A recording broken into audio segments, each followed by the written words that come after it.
So thank you very much for the invitation and to everyone who's helped to organize my talk.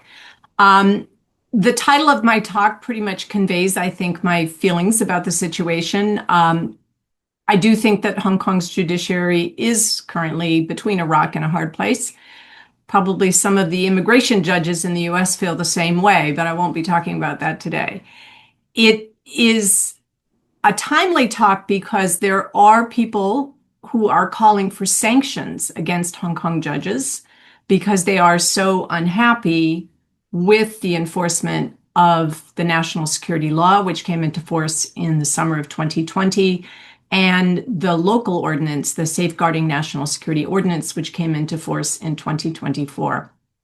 And I do understand the sentiment of some people who want to sanction anyone who's involved with the enforcement of these laws. I think they're very unjust laws, but I think it's a huge mistake to call for sanctions against the Hong Kong judiciary.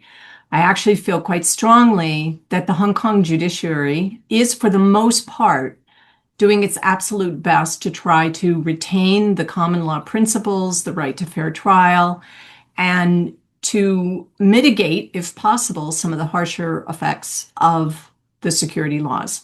And I'll try to demonstrate this in about 20 to 25 minutes, and then I'll be happy to take questions. So I think most of the people who log on to talks in the China seminar already know the basic framework by which Hong Kong was reunified with China in 1997. But I'm just going to briefly review it for those of you who might not be familiar with. The Hong Kong was a British colony for over 100 years, beginning in the 1840s.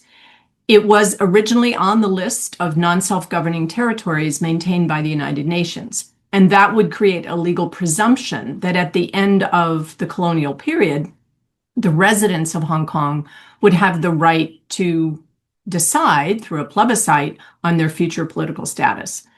That did not happen with Hong Kong because of China's competing territorial claims. And the reason China had a very strong territorial claim is that while Hong Kong Island and Kowloon had been, in theory, ceded in perpetuity to the British during the Opium War period, the New Territories portion of Hong Kong, which makes up the largest land area in Hong Kong, had only been leased to the British for a period of 99 years. And that lease was expiring on June 30th, 1997. And so in the early 1980s, the British began negotiating with the Chinese government on what would happen. The British originally hoped to get an extension on the lease. Deng Xiaoping said absolutely not. And eventually they drafted the Sino-British Joint Declaration. It's a bilateral treaty, fully valid treaty registered with the United Nations. Some of the provisions in the treaty are unfortunately very vague, such as the provisions on democracy. And I think that's one of the reasons that there have been so many conflicts in Hong Kong since 1997. But many of the provisions in the Joint Declaration were very specific. And they promised, in particular, that Hong Kong would retain its separate common law legal system. That's why there's still a border between Hong Kong and mainland China. And they also promised that the International Covenant on Civil and Political Rights, the ICCPR, would continue to apply to Hong Kong and be enforced through the laws of Hong Kong, despite the fact that China has only signed the treaty and never ratified it. And at the time, the Sino-British Joint Declaration, it had not even ratified the treaty. So this was a very big concession that China made, but it was considered, I think, necessary to retain confidence in Hong Kong, one of the world's great financial centers, which of course China had an interest in doing. The British government also had an interest because it did not want to be perceived as turning Hong Kong over to a dictatorship. So the ICCPR has played a very important role in Hong Kong's legal system, and that is partly because the Bill of Rights Ordinance was enacted before 1997, about 7 years before the actual handover, and that incorporated the ICCPR right into Hong Kong's domestic legal system. And so even though Hong Kong follows the British approach, it's a dualist legal system, and normally courts do not rely expressly on international treaties, now the courts of Hong Kong could do so. The ICCPR also has regional constitutional status because it's referred to in Article 39 of the Hong Kong Basic Law, which is Hong Kong's regional constitution, but it's a constitution that was enacted by the National People's Congress. So it's a national law, but the highest law within Hong Kong. Now, there's a very awkward compromise regarding who gets to interpret the basic law. Of course, common law lawyers in Hong Kong expected it would be the independent judiciary that interprets the basic law. And China had a very different view because it has a different legal system. They wanted the legislature to have the power to interpret the basic law, and that would mean the National People's Congress. So Article 158 of the Hong Kong Basic Law reflects this very awkward compromise. It states that Hong Kong courts can interpret the basic law in the course of adjudicating cases. And because the Hong Kong Court of Final Appeal has the power of final adjudication, there is no appeal from the Hong Kong Court of Final Appeal to any court in mainland China in a particular case. However, the Standing Committee of the National People's Congress has a plenary power to issue legislative interpretations of the Hong Kong Basic Law, which Hong Kong courts must follow going forward. So although the Standing Committee cannot overturn a case in Hong Kong, a judgment of the Hong Kong Court of Final Appeal, if they decide to issue an interpretation, all courts of Hong Kong, including the Court of Final Appeal, must follow it. Beijing also has the power to apply national laws to Hong Kong pursuant to Article 18. Originally, it was expected that Beijing would only apply a very small number of national laws to Hong Kong, such as the law on the national flag. But in 2020, of course, we all know Beijing used this power to impose the national security law on Hong Kong. And it has arguably created two separate legal systems now in Hong Kong. We have the common law legal system for ordinary crimes and all other areas of law. But then we have this separate legal system that is governed by the national security law. And it not only changed fundamentally the criminal justice system for political offenses, but it also brought in a lot of institutions into Hong Kong. So Beijing has a national security office right there operating in Hong Kong, which is arguably contrary to the promises that were made in the Joint Declaration and the Basic Law, because the understanding was that local Hong Kong police would be responsible for law enforcement in Hong Kong. So this awkward situation is why I call Hong Kong's Court of Final Appeal an apex court operating in the shadow of Beijing. And if anyone's interested in the article that I just published on this, I'm happy to send it to anyone who might be interested. That article just focuses on decisions from the Hong Kong Court of Final Appeal. Today, I'm going to try to talk a little bit more about the judiciary in general, because the fact is most of the security-related cases have not reached the Court of Final Appeal yet. They're being decided in lower courts. Now, the ICCPR is supposed to continue to apply to Hong Kong. Not only is it referred to in the Hong Kong Basic Law, but it's actually referred to in the National Security Law in Article 4. Now, the Court of Final Appeal has held that this does not give the courts the right to review or overturn any legislative acts of the NPC Standing Committee. It is expressly said in a recent case that legislative acts of the National People's Congress Standing Committee are not subject to review in the Hong Kong courts on the basis of any alleged incompatibility with the ICCPR. So even though there are some provisions in the national security law, which I think directly contradict the ICCPR, they cannot be struck down by the Hong Kong courts on that basis. But they can use the ICCPR as a guide to interpreting vague language in the national security law or any ordinance in Hong Kong. In my opinion, the lower courts have not applied the ICCPR in a truly robust manner. And it's too soon to tell whether the Court of Final Appeal will be more robust because so few cases have reached the Court of Final Appeal. Sometimes this is because of guilty pleas or because defendants have withdrawn their appeals, perhaps because they fear that they won't get a fair trial and they would rather, perhaps get some leniency if they plead guilty or they agree not to appeal their conviction. I think this is probably what happened with Tung Yi Kit. That was the very first conviction under the national security law. The court of first instance convicted Tung Yi Kit not only of incitement to secession, but also terrorism. Basically, he drove his motorcycle through a police blockade. He did slightly injure a few police officers, but I don't think I would call it terrorism, more like reckless driving. But he got a big part of his 9-year sentence was for incitement to secession simply because he was flying a banner, which is now considered incitement to secession in Hong Kong. Jimmy Lai, you may know, also recently decided not to appeal his convictions for collusion and sedition, although he received a 20-year sentence for it. It surprised me because he recently won his appeal from an earlier conviction for fraud, for which he had received a sentence of almost 6 years. And so I thought that he would be encouraged by that successful appeal and perhaps appeal his convictions for collusion and sedition. I don't know why he made that decision. It may be that he's hoping for some kind of deal to be reached where he might be able to serve out his sentence in the UK or get early release due to his age and health. I'm not sure. But as a result, unfortunately, that 800-page judgment is not going to be appealed.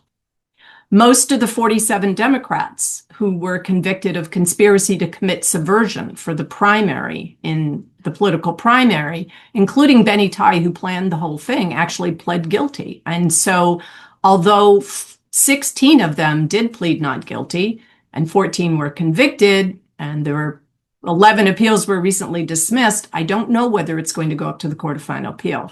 I really hope it does because I continue to believe that the court was wrong in deciding that this primary and the plan to gain more than 35 seats and then veto budgets to pressure the chief executive constitutes unlawful means, which is what's required for the offense of subversion under the NSL. This issue could be very, very important in the ongoing trial of Chow Hang-tung and Lee Chuk-yun, who are part of the Hong Kong Alliance in support of patriotic movements, which has now been disbanded. They are also on trial for incitement to subversion. But I don't see what the unlawful means was in their actions. Now, that sounds all very negative, but there are some bright spots. And some of the bright spots are due to Chow Hang-tung, who's been advocating for herself from jail. She's a very skilled barrister, and she has set some important precedents. For example, she was the one who established the precedent in the court of first instance that a magistrate cannot refuse to lift the reporting restrictions on committal proceedings when the defendants ask for them to be lifted. The magistrate wanted to prevent the press from reporting on her committal proceedings, and the court of first instance said, you cannot do that. They quashed the magistrate's order, and they cited the right to fair trial and press freedom as guaranteed in the ICCPR. She also recently won a very important appeal in the Court of Final Appeal. This is one of the few that's gone up to the Court of Final Appeal. It was on a relatively minor charge when compared to her pending trial for incitement to subversion. Basically, the Commissioner of Police had issued a notice to Chow and her colleagues in the Hong Kong Alliance, asserting that the alliance was a foreign agent and then demanding all sorts of information, such as membership lists, donors. Chow and her colleagues refused on the ground that we are not foreign agents and we should never have been served with this notice. The magistrate convicted them of failing to comply with the notice, which is a crime under the new implementation rules for the national security law. In March of 2025, the Court of Final Appeal overturned her convictions and ruled that it was not sufficient for the Commissioner of Police to simply assert that he had reasonable grounds for believing that the alliance was a foreign agent. The Court of Final Appeal emphasized the prosecution had the burden of proving that it was a foreign agent, and it had effectively disabled itself from doing so because it had redacted so heavily the documents that it was relying on to prove this element of the offense. And I've inserted a quote because I think it's quite important what the Court of Final Appeal said. It emphasized in this quotation that we do still have the right to fair trial in Hong Kong. It's protected by the ICCPR. You cannot effectively deny people access to the evidence that you're relying upon to prove their guilt. And in the same opinion, the Court of Final Appeal noted that the ICCPR continues to have constitutional status in Hong Kong. Now, it's not all rosy. On the same day, the Court of Final Appeal rejected an appeal from a conviction for sedition, and it did appear to accept the government's very broad definition of national security, which, in my opinion, goes well beyond what the UN Human Rights Committee would view as national security. I think what it shows is that the Court of Final Appeal is treading very carefully. It is trying, to the extent it can, to preserve at least the right to fair trial. But it knows that if there are any explicit restrictions in the national security law, it does have to enforce them. Now, I want to shift away for a moment from the topic of national security, because the fact is the vast majority of people in Hong Kong are not coming into contact with the national security apparatus. They're not being charged or prosecuted for national security offenses, but they are turning to the courts regularly for other legal matters. And one area where the courts are continuing in Hong Kong to protect human rights is in the area of LGBT rights. And I mentioned some of these cases when I last spoke to this group in October 2024, but I want to give you some updates on what's happened in the last year and a half. So you might remember, those of you who were at that previous talk, that in 2023, the Court of Final Appeal held that the Hong Kong government cannot refuse to change the gender markers on the identity card of a transgender man simply because he had not undergone full gender-affirming surgery, which is very invasive and dangerous. And the court relied on the right to privacy in Article 17 of the ICCPR. Initially, the government was really dragging its feet on revising its policy guidelines, though it said it respected the court's judgment. And so Henry Che, the challenger, filed another challenge in March of 2024, and the government finally did agree to implement the judgment and gave him his new ID card. I met with him when I was most recently in Hong Kong, and he told me he's already filed another action for judicial review because he thinks even the revised policy is discriminatory. And there's an article in Hong Kong Free Press on his pending action for judicial review. What I find very interesting about this is that Henry made it very clear to me that he feels completely comfortable still filing actions for judicial review, challenging government policies in Hong Kong. The key thing is getting legal aid, which he did eventually get, and strategic litigation continues. And in my opinion, it's one of the few ways in which Hong Kong residents can still very openly advocate for their human rights. The same thing is still occurring in Hong Kong in the areas of the rights of same-sex couples. Those of you who heard my prior talk might remember I talked about the case in 2023 when the Court of Final Appeal issued a declaration that the government was in breach of its positive obligation under Article 14 of the Bill of Rights Ordinance, which is equivalent to Article 17 of the ICCPR, to establish at least an alternative framework to provide same-sex couples with legal recognition. So the court didn't say that there was a constitutional right to same-sex marriage, but said that the government had to, at a minimum, provide some other mechanism for registering a same-sex union and giving people the same rights that married couples would have. And as many courts in Asia, such as the Taiwan court did, the court gave the government 2 years to comply. In other words, the court said it's up to you to come up with a legislative framework. The government was very slow to do so. Finally, in the summer of 2025, it introduced a bill.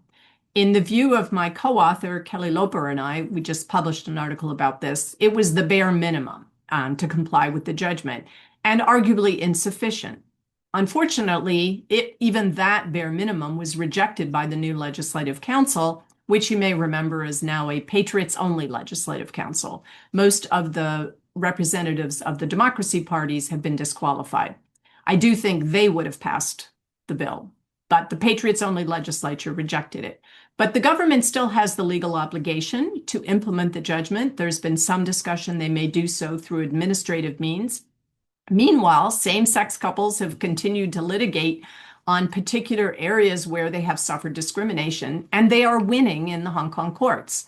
November 2024, the Court of Final Appeal rejected the government's appeals from orders that the Hong Kong Housing Authority had to stop excluding same-sex couples who were married overseas from being treated as an ordinary family when they apply for public rental housing and homeownership schemes. They said it discriminates on the basis of sexual orientation, and it is therefore unconstitutional in Hong Kong. The Court of Final Appeal also affirmed a lower court's judgment that a valid foreign same-sex marriage must be treated as a valid marriage for the purposes of Hong Kong's inheritance laws. And most recently, in September 2025, a lower court, the Court of First Instance, held that it is unconstitutional for the Hong Kong government to refuse to record both mothers as parents of K. K's name, an infant boy, was, of course, deleted from the records of the judgment. Basically, these two moms were legally married in South Africa, and they jointly created K through what is known as reciprocal in vitro fertilization. And so they are both biologically connected to K, and they wanted to be both registered as parents. The government said no. The courts of Hong Kong said they must do so. Now, in the interest of time, I won't go through other areas of law where the courts are still enforcing human rights in Hong Kong, but in the article that I just published, I have talked about areas like asylum claims, because it may surprise you, but a whole lot of people are still trying to flee other jurisdictions and get into Hong Kong because they view Hong Kong as a safer place to live. And so, although Hong Kong is not bound by the Refugee Convention, it is bound by the Convention Against Torture, and that puts an obligation on Hong Kong not to send people back to jurisdictions where they might be exposed to torture. And the courts are still ruling regularly against the government to make sure that they give these people a fair hearing. That's one of the other areas that I talk about. So this is my last slide, because I know we want to save some time for questions. I think there's a real moral and ethical question that we have to face. How should foreign governments and politicians, and indeed activists, react to what's happening in Hong Kong? Quite a few governments reacted initially to the national security law by suspending international agreements with Hong Kong, which might have inadvertently assisted with repression, such as extradition agreements. It may surprise you that Hong Kong has these agreements, but Hong Kong does have a sort of quasi-international legal status. It has a separate membership in the WTO, for example. The United States did have an extradition treaty with Hong Kong and a judicial cooperation treaty. That was suspended when the national security law went into force. I can fully understand that. Foreign governments have an absolute right to do so, because when you extradite a person to a foreign legal system, you do so because you have confidence they will have a fair trial and they won't be re-extradited without your permission. We really can't be sure that that's going to happen in Hong Kong now, partly because some of the restrictions on right to fair trial, restrictions on bail, but also because there is a provision in Hong Kong, in the national security law now, where the mainland authorities could come and take over jurisdiction in a case, and someone might potentially be re-extradited to mainland China. So I fully understand why foreign governments would not want to have an extradition agreement anymore with Hong Kong. Other steps that have been taken, for example, the United Kingdom reversed its original position, which was that a British national overseas passport didn't give you the right of abode in the UK, and now they are allowing BNO passport holders to settle in the UK. They are describing this change in policy as a countermeasure. A countermeasure is something that a party to a treaty can do in response to a violation of the treaty, the idea being that you're instituting a countermeasure to try to bring the other party back into compliance with the treaty. Now, I don't think this change in policy is going to persuade China to change its attitude toward Hong Kong, but it is a practical response that will benefit some residents, not the majority, because the majority of residents are going to stay in Hong Kong. But some activists and politicians have gone much further. They've called for sanctions, not only against government officials, but actually against particular Hong Kong judges, right up to the Court of Final Appeal. I do question that. I don't think that's a wise move. I have to wonder who would replace these judges, who I do think are on the whole as independent as they can be and very competent. If they were to resign, who would Hong Kong have in the judiciary now? I think it could be much worse. And I do want to remind everyone that most cases that judges are dealing with have nothing to do with the national security law. Most judges do not interact with the national security laws. Those who do try security-related cases, I do believe, may be able to slightly mitigate the impact of the security crackdown by upholding the right to fair trial and by applying the ICCPR and common law principles when they have the wiggle room to do so. Finally, I would say that any American politician who is calling for sanctions on Hong Kong judges should look in the mirror and consider our own government's current behavior. Many of the more repressive policies of the second Trump administration have been expressly justified as necessary for the U.S. national security, a very dubious claim, in my opinion. I think that our country has been relying on a very broad concept of national security, equally as broad as the one that China is claiming right now, and we're doing it sometimes to violate international law and the human rights of people living in the United States. So before we start talking about sanctioning elsewhere, I think we should really think about what's going on here. And my most recent article, which just came out in December, compares threats to academic freedom and attacks on universities in Hong Kong and the United States. And that's an open access journal. You're welcome to read it if you're interested. It's available both in English and Mandarin. And the conclusion I came to is that while individual academics in the US clearly still have a lot more individual freedom than academics living in Hong Kong, who do have to be very careful not to violate the national security law. But on the other hand, I actually think that the attacks on universities could have a longer term and bigger impact on universities in the United States than in Hong Kong. And that is partly because Beijing does believe in science, and they're not gutting funding for science in the name of their partisan goals. So with that, I will conclude and I will stop sharing my slides so I can see all of you, and I'm happy to take any questions. Thank you very much. Thank you very much, Carole. Yes, I've sent out a chat. Please send us your questions. Carole, since you've affiliated with the Hong Kong University Law School, could you start by talking about how they're adapting or adopting to the current situation? Are they changing the way they teach law and that sort of thing? Sure. Yeah, I do interact very frequently with people still at the Hong Kong U Law faculty. I did teach law in Hong Kong for 17 years. I was just back there in November. Sadly, I was there during the fire, the really tragic fire that occurred. The Hong Kong University and the other law schools in Hong Kong, there are two others, they have to follow the national security law.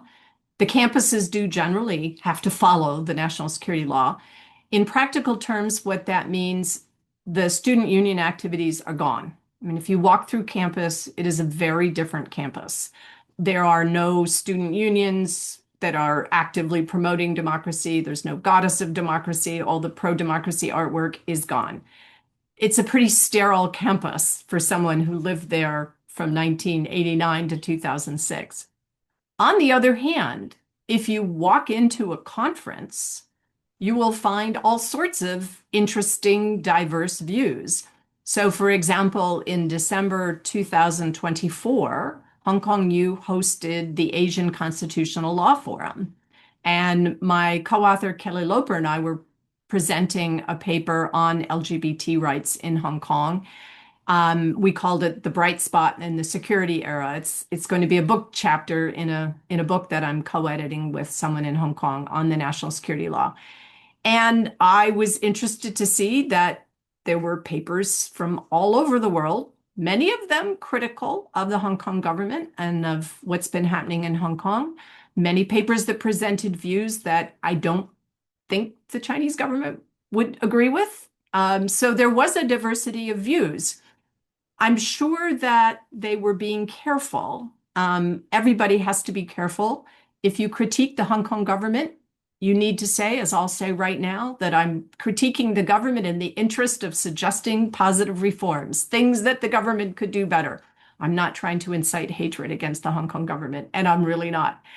So you do have to be careful because the sedition laws are being enforced. They have stricter penalties than they did under the old British colonial era. But I would not say that academic freedom is dead in Hong Kong at all. And I think anyone who says that has not been to the campuses recently, has not participated in conferences, has not read the books that are coming out of Hong Kong University Press and the other university presses. So I think they're treading carefully. But I would add, having just done this comparative article, that a lot of academics in the United States are also treading very carefully. If you look at what's happening in Texas and in Florida, you will see that academics are sometimes being told that Donald Trump's executive orders on gender identity represent the law, and you must comply with that law when you're teaching. That's clearly an invasion of academic freedom, to be instructed about what you should teach and whether you can agree or disagree with Donald Trump's executive orders. So I think the fact is the whole world is experiencing an increase in authoritarianism and a decrease in academic freedom. It's happening almost everywhere. Recent studies of academic freedom show that in many, many countries, there's a decrease both in tenure protections, but also in just the freedom to teach and write about what you want to advocate for. On a more sort of practical or granular basis, is law, or have there been any changes in the courses that are actually being taught to law students in Hong Kong? Well, the Article 9 of the National Security Law requires that there be education on national security. All of the universities, not just law schools, but the universities generally, have mandatory courses on national security, on the national security law. And they're basically online courses, as far as I know. The one at Hong Kong U is an online course. And it's basically a course educating you about what the law says. Frankly, I don't think that's a bad thing, because it's a good idea to know what you can and cannot do. For example, if you're a permanent resident of Hong Kong, it is a crime to advocate for sanctions and request sanctions. That's one of the things that Jimmy Lai was convicted of. A lot of students might not know that. They might not expect that. It certainly wasn't a crime pre-2020 in Hong Kong. And so I don't think it's necessarily a bad thing that they have that education if it is confined to a course that says this is what the law is. And I think for the most part, that's what's happening at the tertiary level. Now, I think at the secondary school level and the primary school level, there's a lot more of what many of us would view as indoctrination going on. And I'm not an expert on primary and secondary education in Hong Kong, so I only base that on what I've read in newspaper stories. But I think there is a feeling that, not just national security, but national identity is being promoted much more assertively in the public schools, the government-run primary and secondary schools. I honestly don't know what's happening in, say, the international schools. They also have to abide by the national security law, but they may not be following the same curriculum that the Hong Kong government is promoting. Sherry Broder asks if you have other examples of changes in academic freedom other than the national security course requirements. And I have a side thing. The conferences and the publications, are they primarily in English, or are they also in Chinese? Because I know from my own experience back in China a long time ago, they really didn't pay much attention to whatever was printed in English when they were much more attentive to stuff that was in Chinese and therefore more accessible to the Chinese public. Right. I would agree with you on that. There probably is a little less sensitivity for English publications, but all three of the law schools in Hong Kong still teach in English. Which somewhat surprises me. I expected at least one of the law schools to perhaps shift to teaching in Chinese. Excuse me. But apart from oral advocacy, where students can, do their oral advocacy in Cantonese if they wish, my understanding is that predominantly the legal education is still in English. So if you're looking at legal publications, they are going to be, for the most part, in English. A number of publications are available in bilingual formats, though. So some of the articles that will be published in English will also be translated into Chinese. Do you have other examples, back to Sherry's question, of changes in academic freedom or in course content that aren't directly related to national security at the let's say at the tertiary level? Sure. So when the national security law first came out, Kelly Loper and I published a book chapter on academic freedom in the national security law. And we sort of went through the law and considered what people might have to be careful about. And I do think that when we talk about academic freedom, there's often some disagreement about what academic freedom entails. Is it simply freedom to teach and publish, right, within the bounds of your academic expertise? Or does it also include extramural political activities? And the reason I raise that is I do remember when Benny Tai, who I used to co-teach with in Hong Kong, we co-taught Hong Kong constitutional law, he definitely blurred the activities a lot, right? In the sense that he not only taught Hong Kong constitutional law, he also promoted Occupy Central and extramural political activities. Some people would say that's academic freedom, that's an element of academic freedom, and now that you cannot do that in Hong Kong, it's very difficult to get a permit for any sort of public assembly. Academic freedom is curtailed. Other people would say, actually, no, that when Benny Tai went out and organized Occupy Central, he was acting outside the scope of academic freedom and more relying on his individual civil liberties under the ICCPR. So the answer to your question depends a little bit on how you define academic freedom. Certainly, a lot of political freedoms have been curtailed. There are certain things that you cannot legally advocate for. So if you were to publish an article in Hong Kong advocating for Hong Kong's independence, for example, that would be considered incitement to secession, certainly, I would expect. And under the standard for incitement to secession that was announced by the Court of First Instance in that first case, Tung Yi Kit, it's a pretty broad standard. You could be prosecuted for that.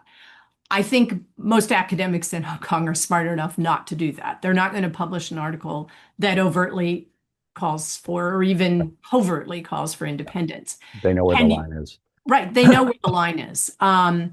There are other areas where I think the line is fuzzier, though. And that is why I find, for example, subversion, the cases on subversion, very concerning, because when Kelly and I first published that book chapter, we looked at the definition of subversion, and it's very, very broad. It could include, conduct that could undermine the government in its functions. But its saving grace was the requirement that you use unlawful means.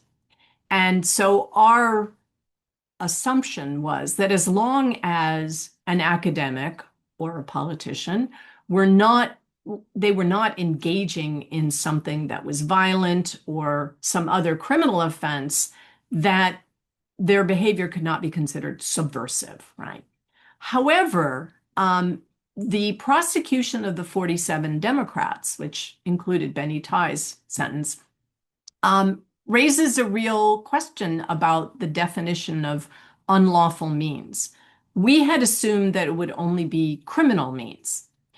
But what the court said when it convicted the 14 people who pled not guilty and went to trial, it looked at their constitutional duties as legislators and argued that because they had joined what the court called a conspiracy, which was an agreement that if we could get more than 35 seats in the Legislative Council, then we would indiscriminately veto government budgets to try to bring the government to a standstill and get more negotiating power. And then we could demand that the chief executive and the Hong Kong government restart democracy reforms and do other things. So this is what most of us would think of as normal political, right? Normal competitive democracy, right? Of course, you try to get as many seats in the legislature as you can. You might hold political primaries to find out who are your most popular candidates and run them. And then but that part, the political primary by itself, I don't think could possibly have been viewed as violating even this broad national security law. What the government said violated the national security law was Benny Tai's plan, which sometimes I refer to as the plus 35 plan or the 35 plus plan, which was you had to promise, if you wanted to be part of this plan, that if you did get a seat in the Legislative Council, then you would stick together and you would agree to indiscriminately veto government bills, including the government budget. And from the point of view of the prosecutors in the court, this was unlawful means because it was would be a violation of legislators' duties under the Basic Law. A number of commentators, including myself, do not agree with that because to us, the Basic Law, if you read it in its entirety, clearly foresaw the possibility that legislators might do this sort of thing because the Basic Law actually has provisions that say what happens if the legislature vetoes the government's budget. If they veto the government's budget, the chief executive can call elections and can try to get a new legislature in that will approve the budget.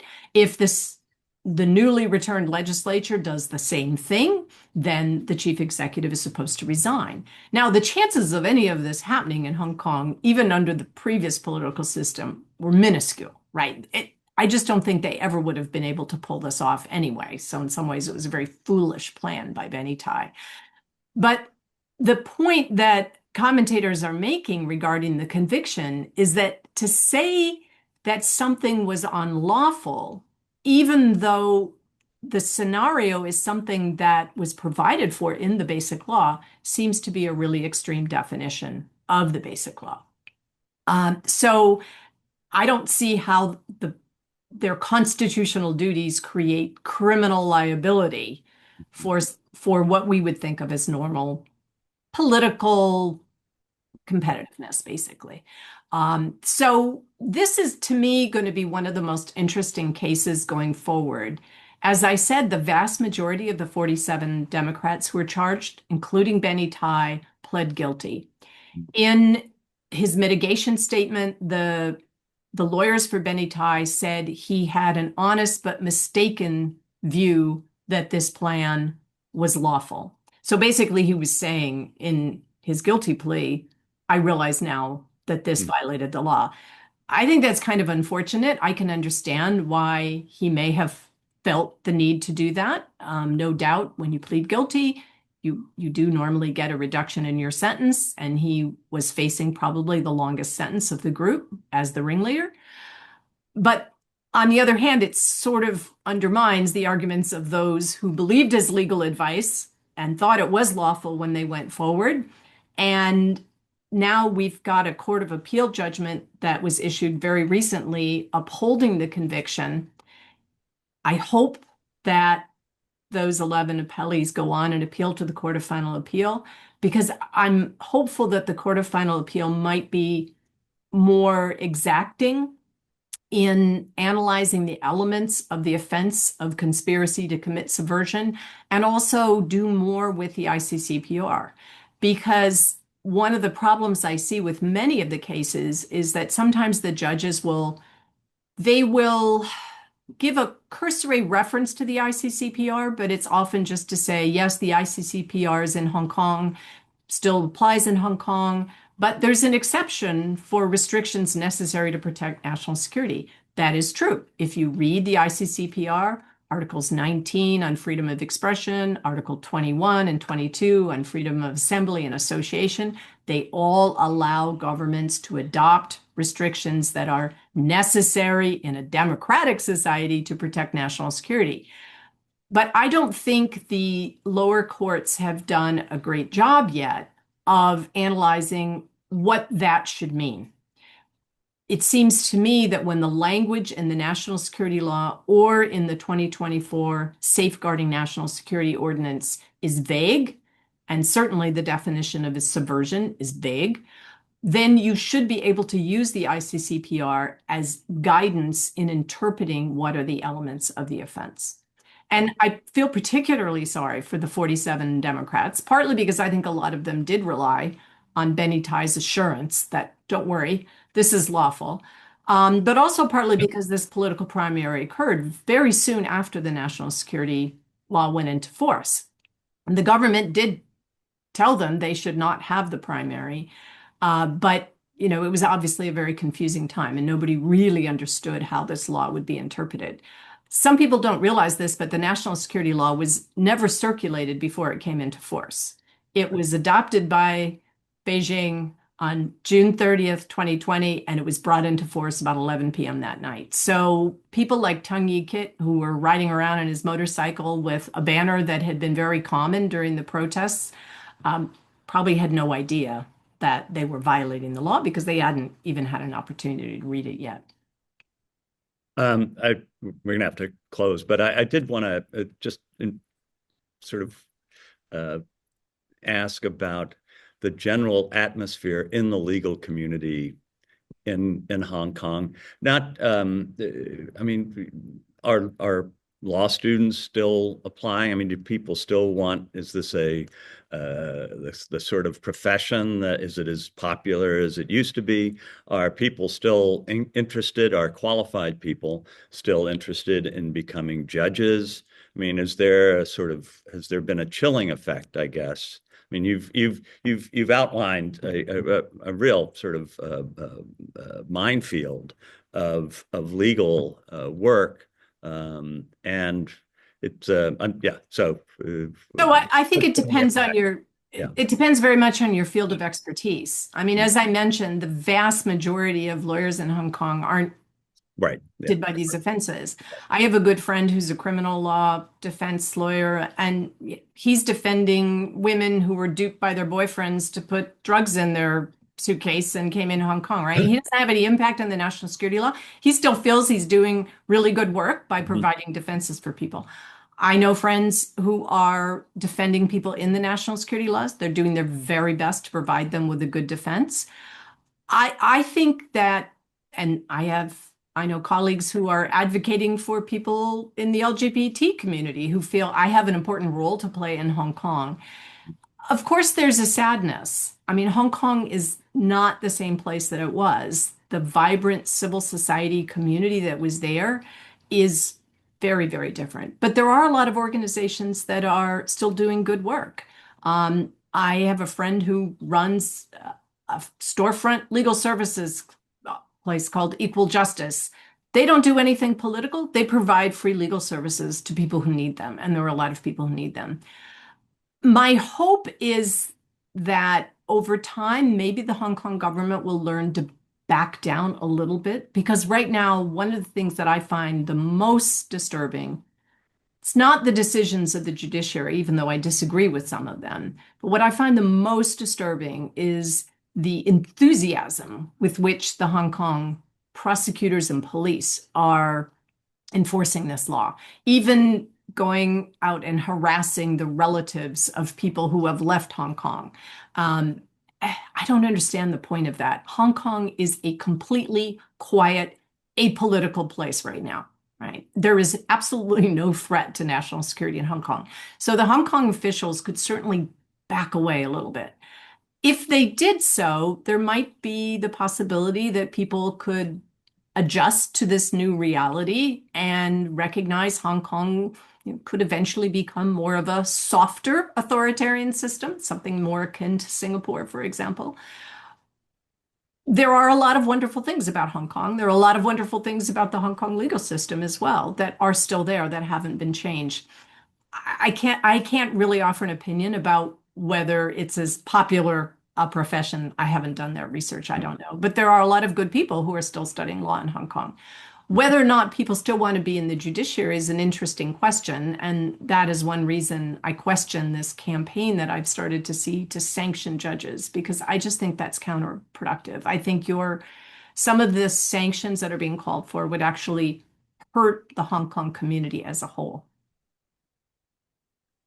Well, it's very, very textured and complicated and that's why we always have you back. Because Yeah, I mean, actually, I must say, you're thank you. I know it's not a cheery presentation. well, we're And not. I know sometimes people like to Yeah. advocate for sanctions because they feel that that will give them some satisfaction you've lashed out. But I do think you have to think about the ultimate impact of sanctions for any time you're advocating for them, whether or not And it's also their effectiveness.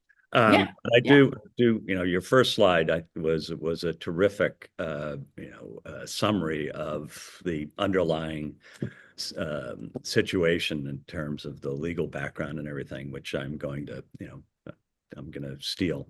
But You're anyway, welcome to steal any of my slides. really, really great. Thank you, Carole, so much.